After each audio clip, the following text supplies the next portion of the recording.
Group 4 தேர்விற்கு தயாராகி கொண்டிருக்கும் எனது அருமை சகோதர சகோதரிகள் நண்பர்கள் அனைவருக்கும் கணியன் குழுமத்தின் சார்பான ஒரு அன்பான இனிய வணக்கத்தை தெரிவிச்சுக்கிறோம்.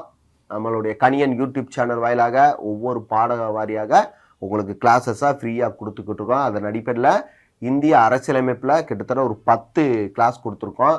இன்னைக்கு 11வது கிளாஸாக பார்க்குறோம். ஸோ இந்த 11வது கிளாஸ் எதுனா அடிப்படை உரிமைகள், அதோட தொடர்ச்சி தான், அடிப்படை உரிமைகளோட தொடர்ச்சி தான். ஸோ அடிப்படை உரிமைகளை பற்றி அறிமுகத்தை கடந்த கிளாஸில் பார்த்தோம். இன்னைக்கு 11வது கிளாஸ் என்ன பார்க்குறோம்னா ஒரு 2 அடிப்படை உரிமைகள், மொத்தம் அடிப்படை உரிமைகள் 6 இருக்கு. ஆனால் இன்னைக்கு சமத்துவ உரிமையும் பார்க்குறோம்.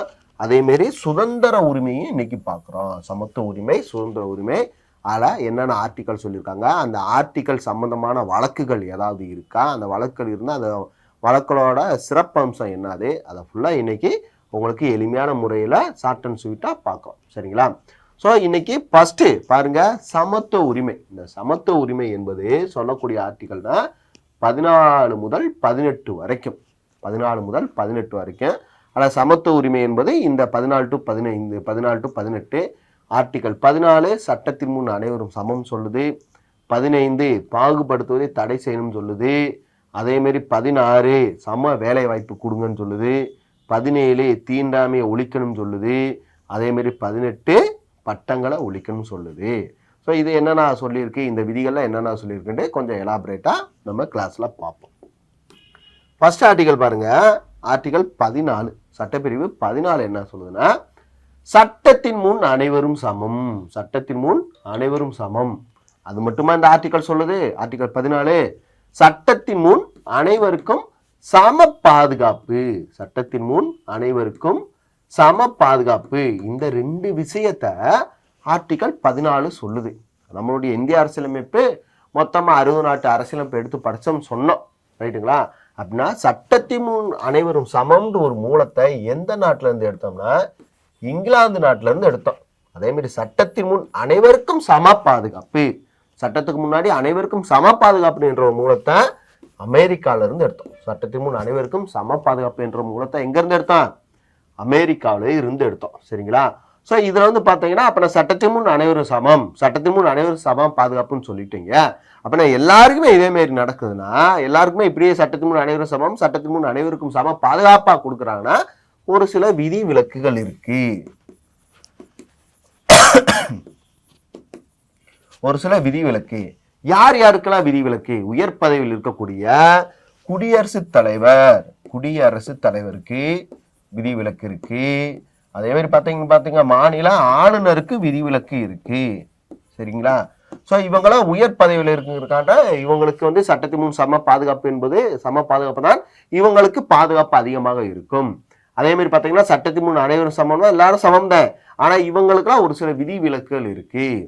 ஏன் பாத்தீங்கன்னா ஆர்டிகல் 361 என்ன சொல்லுதுன்னா, குடியரசுத் தலைவராக இருக்கட்டும், ஆளுநராக இருக்கட்டும், தன்னுடைய செயல்களை செய்ய வேண்டும் என எண்ணுவதில் எந்த நீதிமன்றத்திற்கும் பதிலளிக்க வேண்டிய அவசியம் இல்லை. ஏன் இந்த வேலை நீ செய்யலன்னு ஒரு அரசு அதிகாரியை கோர்ட்டு கேட்கலாம்.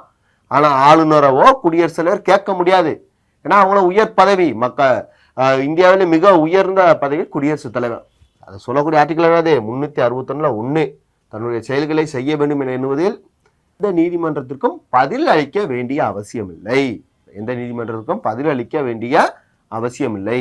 அதே மாதிரி இவங்களோட காலத்துல இந்த குடியரசுத் தலைவராக இருக்கட்டும், இந்த ஆளுநராக இருக்கட்டும், தன்னுடைய பதவி காலங்களில் வந்து இவங்க மேல எந்த ஒரு குற்ற வழக்கும் தொடர முடியாது.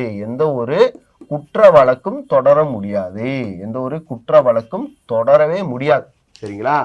அரசியலமைப்பை மீறிய குற்றத்திற்காக மட்டுமே கண்டன தீர்மானத்தின் அடிப்படையில குடியரசுத் தலைவர் பழிச்சாட்டுதல் என்ற ஒரு மெத்தடை யூஸ் பண்ணி குடியரசுத் தலைவரா பதவி நீக்கம் செய்யப்படலாம். சரிங்களா? மற்றபடி இவங்க மேல எந்த ஒரு வழக்கும் அவங்களுடைய பதவி காலத்துல தொடர முடியாது. ஸோ சட்டத்தின் முன் அனைவரும் சமம், சட்டத்தின் முன் அனைவருக்கும் சம பாதுகாப்பு.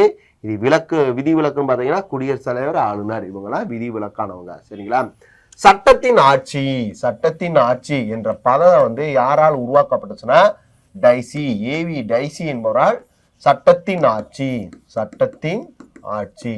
என்ற ஒரு பதம் வந்து ஏவி டைசி என்பவரால் உருவாக்கப்பட்டுச்சு. சரிங்களா? ஸோ ஆர்டிகல் 14 இதுவே ஆர்டிகல் 15 என்ன சொல்லுது பாருங்க. ஆர்டிகல் 15 ஒரு நபரை மதம், இனம், ஜாதி, பாலினம் மற்றும் பிறப்பிடம் இவற்றின் அடிப்படையில இவங்கள வேறுபடுத்தக்கூடாது, பாகுபடுத்தக்கூடாது.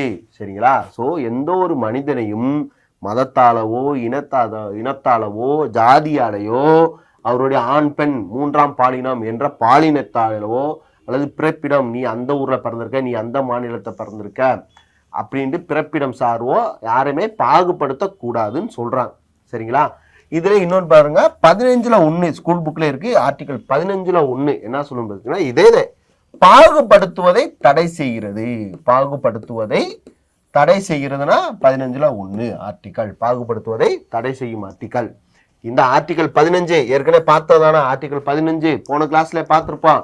இந்திய குடிமக்களுக்காக மட்டுமே இந்திய குடியுரிமை பெற்றவர்களுக்காக மட்டுமே வழங்கக்கூடிய ஆர்டிகல்ல அடிப்படை உரிமைகளா இதுவும் ஒரு அடிப்படை உரிமை. சரிங்களா? சோ 15 யாரையும் பாகுபடுத்த கூடாதுன்னு சொல்லக்கூடிய ஆர்டிகல் 15. அங்க 15ல என்ன சொன்னா, யாரையுமே மத, இனம், பாலினம் என்ற அடிப்படையில் யாரையும் பிரிச்சு காட்டக்கூடாது, பாகுபடுத்துவதை கூடாதுன்னு சொல்லியிருக்கோம். 16ல பொது வேலை வாய்ப்புகளில் சமமான வாய்ப்பளித்தல், இடஒதுக்கீடு. சரிங்களா? சோ ஒரு சிலர் தன்னுடைய பொருளாதார நிலையிலையோ அல்லது வாழ்க்கை நிலையிலே ரொம்பையும் கீழே இருக்கலாம், அவங்களை உயர்த்தி கொண்டு வரணும் அப்படின்னா அவங்களுக்கு ஒரு இடஒதுக்கீடு, அவங்களுக்கு ஒரு சம வாய்ப்பு என்பது என்னன்னா, அனைவருக்கும் ஒரு 10 சாக்லேட் இருக்குன்னா 10 பேருக்கு ஒரு சாக்லேட்டா கொடுக்கறது கிடையாது. யாருக்கு பசிக்குது அவங்களுக்கு கொடுக்கறது தான் அதோட மீனிங் தான் ஆர்டிகல் 16. பொது வேலை வாய்ப்புகளில் சமமான வாய்ப்பளித்தல். சரிங்களா? சோ இதுல அரசு பணியாளர் தேர்வாணையம் இந்த இடஒதுக்கீடை பின்பற்றி தான் நடக்குது. பிற்படுத்தப்பட்டவர்களுக்கு 27% இடஒதுக்கீடை பரிந்துரை செய்து பார்த்தீங்கன்னா பிசி மண்டல் குழு தான் பரிந்துரை செஞ்சிருக்கோம். அதே மாதிரி தமிழ்நாடு அரசு தமிழக மக்களுக்காக எத்தனை சதவீத இடஒதுக்கீடு கொடுத்துருக்காங்கன்னா 69% இடஒதுக்கீடு. சரிங்களா? 69% இடஒதுக்கீடு. அதே மாதிரி அகில இந்திய பணிகளின் தந்தை என அழைக்கப்படுவார். யாரும் பார்த்தீங்கன்னா சர்தார் வல்லபாய் படேல் தான் அகில இந்திய பணிகளின் தந்தை என அழைக்கப்படுகிறாரு. அதே மாதிரி குடிமையியல் பணிகளின் தந்தை என அழைக்கப்படுவார் யாருன்னு பார்த்தீங்கன்னா காரன் வாலிஸ் பிரபு. குடிமையியல் பணிகளின் தந்தை என அழைக்கப்படுவார் காரன் வாலிஸ் பிரபு தான் குடிமையியல் பணிகளின் தந்தை என அழைக்கப்படுகிறாரு. சரிங்களா? இது ஆர்டிகல் 16. அடுத்த ஆர்டிகல் 17 தீண்டாமையை ஒழிக்கணும். ஆர்டிகல் 17 என்ன சொல்லுது? தீண்டாமையை ஒழிக்கணும். தீண்டாமை என்றால் என்ன? தீண்டாமை என்ற சொல்லுக்கு அரசியல் எந்த இடத்துல விளக்கம் கிடையாது, அது வேற விஷயம். தீண்டாமை என்றால் என்ன? தீண்டாமை என்பது ஒரு மனிதனை அவனோட பிறப்பின் அடிப்படையிலோ அல்லது இனத்தின் அடிப்படையிலோ ஜாதியின் அடிப்படையிலேயோ ஒரு பொது இடங்களில் நுழைய விடாமல் தடை செய்வதுதான் அது தீண்டாமை. பொது இடங்களில் நுழைய விடாமல் தடை செய்வதுதான் தீண்டாமை. ஒரு நபரை மருத்துவம் பார்க்குவதற்கு தடை பண்றாங்க. சரிங்களா? ஸோ இவன் இந்த ஜாதிக்காரே, இவன் அந்த இடத்துல பிறந்திருக்கான் அப்படின்ட்டு அவனை மருத்துவமனைக்கு நுழைய விடாமல் மருத்துவம் பார்க்க விடாமல் தடுப்பது ஒரு தீண்டாமை. அதே மாதிரி பூங்கா இருக்கு, குடிநீர் பூங்கா இருக்கு. குடிநீர் வசதிக்காக நம்ம அடிகளால் தண்ணி எடுப்போம், கிணத்துல தண்ணி எடுப்போம். அந்த இடங்களை ஒரு நபரை அனுமதி மறுக்கப்பட்டால் அதுவும் தீண்டாமை. அதே மாதிரி இறந்த பிறகு கூட சுடுகாடு இந்த மாதிரி இடத்துல ஒரு மனிதனுக்கு அனுமதி மறுக்கப்பட்டால் அதுவும் தீண்டாமை. இந்த தீண்டாமையெல்லாம் சக மனிதனால் இருக்கக்கூடாது. அதற்காகவே இந்திய அரசியலமைப்பு ஆர்டிகல் 17 தீண்டாமை ஒழிக்கணும்னு சொல்றாங்க. தீண்டாமை ஒழித்தல். ஸோ இந்த மாதிரி யாருக்காவது ஒரு குற்றங்கள் நிகழ்ந்துச்சுன்னா அந்த குற்றத்திற்கு பெயர் என்னன்னா தீண்டாமை. ஸோ தீண்டாமை ஒழிக்கணும்.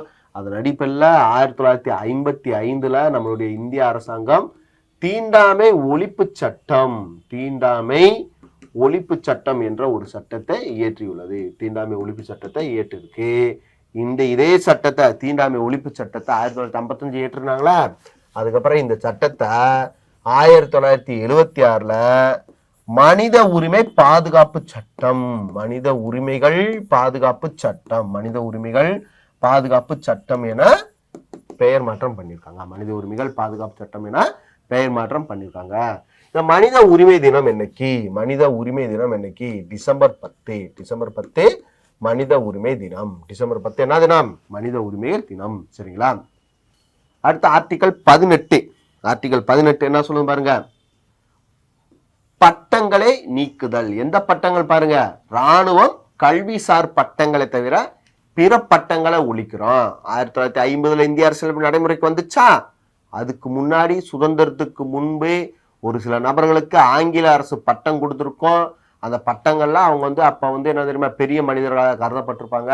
நம்ம விடுதலை அடைந்த பிறகு, நமக்கு அரசியலமைப்பு நடைமுறைக்கு வந்த பிறகு அதே பட்டங்களை வச்சு அவங்க கண்டினியூட்டியா அந்த பட்டத்தை, ஆங்கிலேயர்களால் கொடுத்த பட்டங்களால் அவங்க சமூகத்தில் இருக்கும் பொழுது ஒரு வேறுபாடு இருக்கும், ஒரு பாகுபாடு இருக்கும். இந்த பாகுபாடு இருக்கக்கூடாது. அதனால என்னது, சுதந்திரத்துக்கு முன்பு வழங்கப்பட்ட அனைத்து பட்டங்களையும் ரத்து பண்ணு அப்படின்னு சொல்லக்கூடிய ஆர்டிகல் 18. ஆனால் அதுவே இராணுவத்தில் பணியாற்றி ஒரு பட்டம் பெற்றிருப்பாரு, கேப்டன் ஒரு பட்டம் வாங்கியிருப்பாரு, அந்த பட்டத்தை ஒழிக்க முடியாது. ஒரு யூனிவர்சிட்டியில படிச்சு, கஷ்டப்பட்டு படிச்சு ஒரு டிகிரி வாங்கியிருப்பாரு, கல்வி பட்டம் வாங்கியிருப்பாரு, அந்த பட்டத்தெல்லாம் ஒழிக்க முடியாது. அப்படின்னா பட்டங்கள் ஒழிக்கணும், ஆனா இராணுவ மற்றும் கல்விசார் பட்டங்களை ஒழிக்க முடியாது. மற்ற பட்டங்களை நீக்குங்க அப்படின்னு ஆர்டிகல் 18 சொல்லுது. ஆர்டிகல் 18 சொல்லுது. பட்டங்கள் ஒழிப்புனாலும் ஆர்டிகல் 18 தான். பட்டங்கள் உருவாக்கம், பட்டங்கள் உருவாக்கம் என சொல்லக்கூடிய ஆர்டிகலும் 18 தான். பட்டங்கள் உருவாக்கம்னாலும் 18 தான். அதன் அடிப்படையில் இந்தியாவின் உயரிய விருதான பாரத ரத்னா, பத்மஸ்ரீ, பத்மபூஷன், பத்ம விபூஷன், இந்த பட்டங்கள்லாம் இந்த ஆர்டிகல் 18 வச்சுதான் நமக்கு உருவாக்கியிருக்காங்க. அதே மாதிரி இந்த பத்ம விருதுகளான பத்மஸ்ரீ, பத்மபூஷன், பத்ம விபூஷன் இந்த மாதிரி பட்டங்கள் வாங்கினவங்க தன்னுடைய பெயருக்கு பின்னாடியோ பெயருக்கு முன்னாடியோ போட்டுக்கொள்ளுறதுனால எந்த ஒரு வேறுபாடும் கிடையாது. அவங்க போட்டுக்கலாம். சரிங்களா? ஸோ அவங்க கஷ்டப்பட்டு அவங்கள அந்த துறையில சிறந்து விளங்கியிருக்காங்க. ஸோ அதோட வெளிப்பாடு தான், அதற்கு கிடைத்த வெகுமதி தான் அந்த பத்மஸ்ரீ, பத்மபூஷன் இந்த மாதிரி விருதுகள். அந்த விருதுகளை அவர்கள் தன்னுடைய பெயருக்கு பின்னாடியே முன்னாடியே போட்டுக்கலாம். இது தவறு கிடையாது. சரிங்களா? ஸோ பட்டங்கள் உருவாக்கம்னாலும் விதி 18 தான். பட்டங்கள் உருவாக்கம் பற்றி சொல்லக்கூடிய இந்திய அரசியலமைப்பு சட்டப்பிரிவு, one of the old TNPSC question, article 18. ரைட்டுங்களா? ஸோ சமத்துவ உரிமை 14 to 18 வரைக்கும் பார்த்துட்டோம். அதுக்கப்புறம் சுதந்திர உரிமையை பார்க்கலாம். அதுக்கப்புறம் சுதந்திர உரிமை. ஸோ சுதந்திர உரிமை பற்றி சொல்லக்கூடிய ஆர்டிகல் பார்த்தீங்கன்னா 19 to 22, ஒரு 4 ஆர்டிகல். அந்த 4 ஆர்டிகல்ல முக்கியமானதுன்னா ஆர்டிகல் 19. ஆர்டிகல் 19 இந்திய குடிமக்களுக்காக 6 சுதந்திர உரிமையை வழங்குது. அடிப்படை உரிமையும் 6 தான். இந்திய குடிமக்களுக்காக 6 சுதந்திர உரிமையை இந்திய அரசியலமைப்பு சட்டப்பிரிவு வழங்கியிருக்கு. ஆரம்பத்துல 7. அதே மாதிரி அங்க சொத்துரிமை நீக்கிறாங்களா, இதே மாதிரி இங்கேயும் சொத்துரிமை நீக்கிட்டாங்க. சரிங்களா? ஸோ ஆர்டிகல் 19ல 6 சுதந்திர உரிமையை பத்தி சொல்லுது. அந்த 6 சுதந்திர உரிமையும் என்னன்னு பார்த்தீங்கன்னா, டிஸ்பிளேல தெரியக்கூடிய பேச்சுரிமை, கருத்து தெரிவிக்கும் உரிமை, அமைதியான முறையில் கூட்டம் கூடுவதற்கான உரிமை, சங்கம் வைத்துக் கொள்வதற்கான உரிமை, இந்திய நாட்டிற்குள் விரும்பிய இடத்தில் செல்வதற்கான உரிமை, அதே மாதிரி இந்திய நாட்டில் விரும்பிய இடத்தில் தங்கி வசிப்பதற்கான உரிமை, அதே மாதிரி தொழில் வணிகம் செய்வதற்கான உரிமை. இதை 19ல சொல்றாங்க. இதை ஃபுல்லா ஸ்பெசிபிக்கா நீங்க ஆர்டிகல் வச்சு பார்த்தோம்னா 19ல 1ல ஏ, 19ல 1ல ஏ, 19ல 1ல பி, 19ல 1ல சி, டி, இ, எஃப், 19ல 1ல எஃப், அது சொத்துரிமை. அந்த சொத்துரிமையை 44 சட்ட திருத்தம் 1978ல நீக்கிட்டாங்க. அதுக்கப்புறம் ஜி. சரிங்களா? ஸோ இங்க பாருங்க, 19ல 1ல ஏ பேச்சுரிமை, கருத்து தெரிவிக்கும் உரிமை, பேச்சுரிமை, கருத்து தெரிவிக்கும் உரிமை, பத்திரிகை சுதந்திர உரிமை, இதெல்லாம் 19(1)ல ஏல வந்துருது. அதே மாதிரி பார்த்தீங்கன்னா அடுத்து ஆயுதங்கள் இன்றி அமைதியான முறையில் கூட்டம் கூடிக்கொள்ளலாம். சரிங்களா? ஒரு கூட்டம் கூடுவது அடிப்படை உரிமை. இந்த அடிப்படை உரிமை மீறப்பட்டுச்சுன்னா கோர்ட்டுக்கு போகலாம். சரிங்களா? எனக்கு கூட்டம் கூடுவதற்கு அனுமதி மறுக்கப்பட்டுச்சுன்னா உச்ச நீதிமன்றத்திற்கும் உயர் நீதிமன்றத்திற்கும் போய் நாங்க கேஸ் ஃபைல் பண்ணி நம்ம ஜெயிச்சிட்டோம்னா நமக்கு வந்து அனுமதி கொடுத்தானு 19 உண்மை பி. அதே மாதிரி அந்த கூட்டத்தை பார்த்து, மிகப்பெரிய கூட்டத்தை பார்த்து நமக்கு ஒரு அமைப்பு உருவாக்க நமக்கு ஆசை வந்துச்சுன்னா சங்கம் வைத்துக் கொள்வதற்கான உரிமையும் சுதந்திர உரிமை கீழே வருது. அதே மாதிரி அந்த சங்கத்தை நம்ம வளர்க்கணும்னு நினைக்கிறோம். அந்த சங்கத்தை வளர்க்கறதுக்காக இந்தியா நாடு முழுவதும் சென்று வரணும். ஸோ விரும்பிய இடத்திற்கு செல்வதற்கான உரிமை. அப்படி சென்று வரும்பொழுது அங்கே தங்கி வாழ்ற மாதிரி ஆயிடுது. அதனால இந்தியா முழுவதும் எங்கும் தங்கி வாழ்வதற்கான உரிமை. அப்படி தங்கி வாழ்வதற்கு அங்கே வாழ்ந்தனால அங்கே வணிகம் செய்யும் உரிமையும் இருக்கு. ஸோ இதை வந்து சின்ன ஷார்ட்கட்டாக வச்சு கூட நீங்கள் யூஸ் பண்ணிக்கலாம். சரிங்களா? இதில் வந்து பாருங்க, பேச்சுரிமை, கருத்து தெரியும் உரிமையை பார்த்தீங்களா, நம்ம வந்து மக்களாட்சியின் 4வது தூணுன்னு எதை சொல்லணும் பார்த்தீங்கன்னா, மக்களாட்சியின் 4வது தூண் அப்படின்னு பார்த்தோம்னா ஊடகம். மக்களாட்சியின் 4வது தூண் என்னது? ஊடகம். மக்களாட்சி 4வது தூண் ஊடகம். அப்புறம் மீதி 3 இது சட்டமன்றம், நிர்வாகம், நீதித்துறை. இந்த 3 மக்களாட்சியில் மீதி இருக்கக்கூடிய 3 தூணு. 4வது தூணு எது? ஊடகம் தான் 4வது தூணு. சரிங்களா? ஸோ ஆர்டிகல் 19 ரைட்டுங்களா? அதில் 20 பாருங்க. குற்றம் சாட்டப்பட்டவருக்கான உரிமை. ஆர்டிகல் 20 குற்றம் சாட்டப்பட்டவருக்கான உரிமையை பத்தி சொல்லுது. அதாவது பாருங்க, குற்றம் சாட்டப்பட்ட நபர்களுக்கான உரிமை மற்றும் தண்டனைகளிலிருந்து பாதுகாப்பதற்கான உரிமை. ஸோ ஒரு குற்றம் இவன் புரிஞ்சுக்கிட்டான்ட்டு நமக்கு வந்து கன்ஃபார்ம் ஆகி போச்சு. ஸோ ஒரு குற்றத்திற்கு ஒரு தண்டனை தான். ஒரு குற்றத்திற்கு பல தண்டனை கூடாது. ஸோ ஒரு குற்றத்திற்கு ஒரு தண்டனை தான், பல தண்டனை இல்லை. ஸோ ஒரு குற்றத்திற்கு ஒரே ஒரு தண்டனை தான் அப்படி சொல்லக்கூடிய உரிமை ஆர்டிகல் 20 வைக்கிறாங்க. அதே மாதிரி பார்த்தீங்கன்னால சுயசாட்சிகளை தடுக்கிறதும் இங்க வந்து நிறுத்தப்படுகிறது. ஆர்டிகல் 20 பயன்படுத்தி நிறுத்தப்படுகிறது. ஸோ குற்றம் சாட்டப்பட்டதற்கான உரிமைன்னு பார்த்தீங்கன்னா ஆர்டிகல் 20. 21 தனி மனித சுதந்திர உரிமை. 21 என்னது? தனி மனித சுதந்திர உரிமை. அதாவது வாழ்க்கை மற்றும் தனிப்பட்ட சுதந்திரத்திற்கு பாதுகாப்பு பெறும் உரிமை. ஏற்கனவே 19 என்ன பண்ணிட்டோம் பாருங்க. ஏற்கனவே 19 என்ன பார்த்திருக்கோம்னா சுதந்திர உரிமையை பத்தி சொல்லியிருப்பாங்க. ஒரு 19 வகையான சுதந்திர உரிமை, சமூகத்தில் இருக்கக்கூடிய அனைவருக்கும் பெரும்படியாக ஒரு உரிமையை 19 சொல்லியிருப்பாங்க. இங்க பாருங்க, தனிப்பட்ட சுதந்திர உரிமை, இண்டிவிஜுவலா என்னுடைய சுதந்திர உரிமை பாதிக்கும். எப்படி பாதிக்கும் பாருங்க. கேட்கும் உரிமை.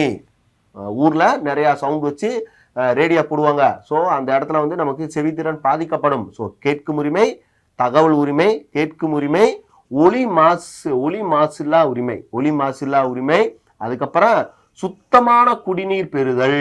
இந்த கொஸ்டின் கேட்டிருந்தாங்க. சுத்தமான குடிநீர் பெறுதல் என்பது நம்மளுடைய அடிப்படை உரிமையாகும். போன குரூப் 4ல சுத்தமான குடிநீர் பெறுவது நமது அடிப்படை உரிமையாகும்.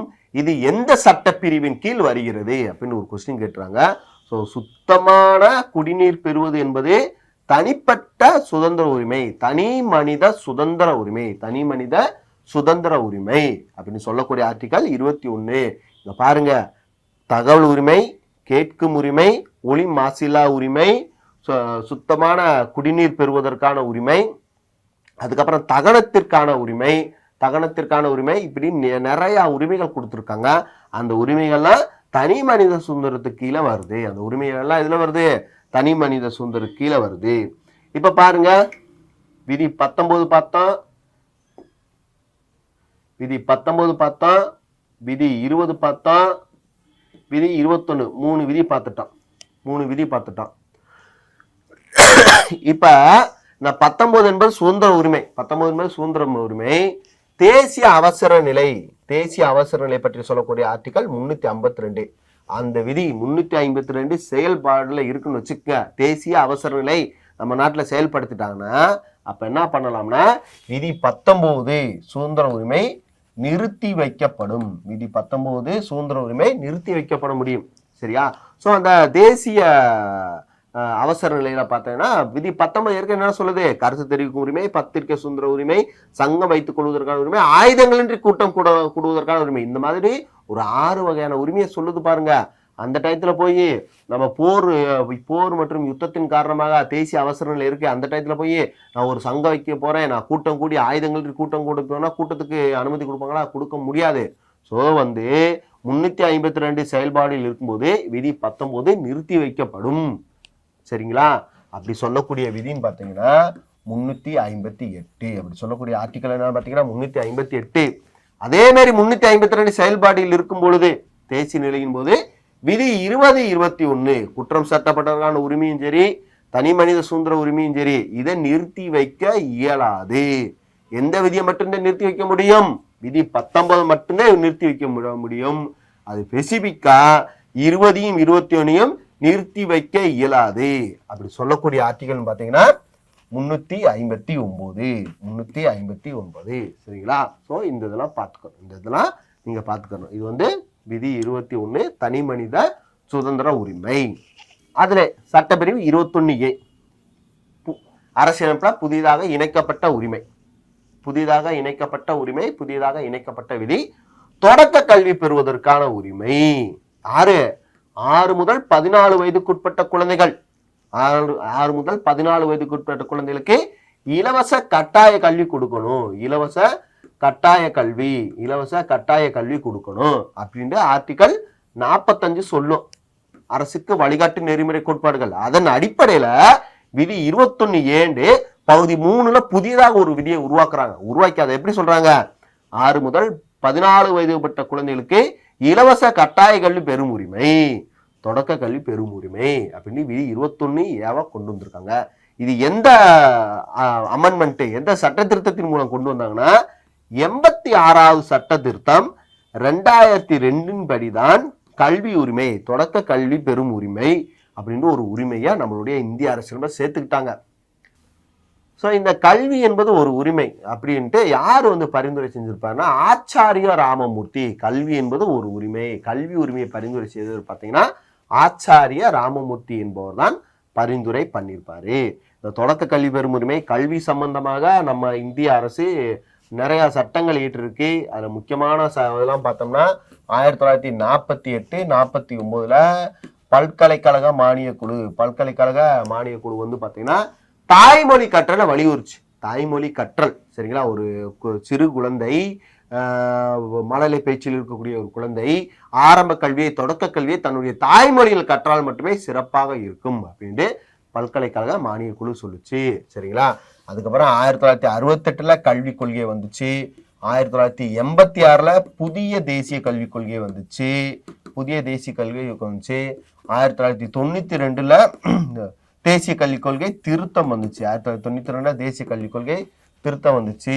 அதே மாதிரி பாத்தீங்கன்னா கரும்பலகை திட்டம் பள்ளிகளுக்கு தளவாட சாமான்களை பூர்த்தி செய்த திட்டம்னா கரும்பலகை திட்டம். அதே மாதிரி பேராசிரியர் தாவே அவர்களால் MLL மினிமம் லெவல் லேர்னிங், குறைந்தபட்ச கற்றல் முறை அறிமுகப்படுத்தப்பட்டுச்சு. அதே மாதிரி அனைவருக்கும் கல்வி திட்டம் சர்வசிக்ஷா அபியான் கொண்டு வந்தாங்க. அதே மாதிரி அனைவருக்கும் இடைநிலை கல்வி திட்டம் RMSA கொண்டு வந்தாங்க. அதுக்கப்புறம் RTE 2009ல கட்டாய கல்வி உரிமை சட்டம், இந்திய அரசால RTE 2009ல கட்டாய கல்வி உரிமை சட்டம் கொண்டு வந்தாங்க.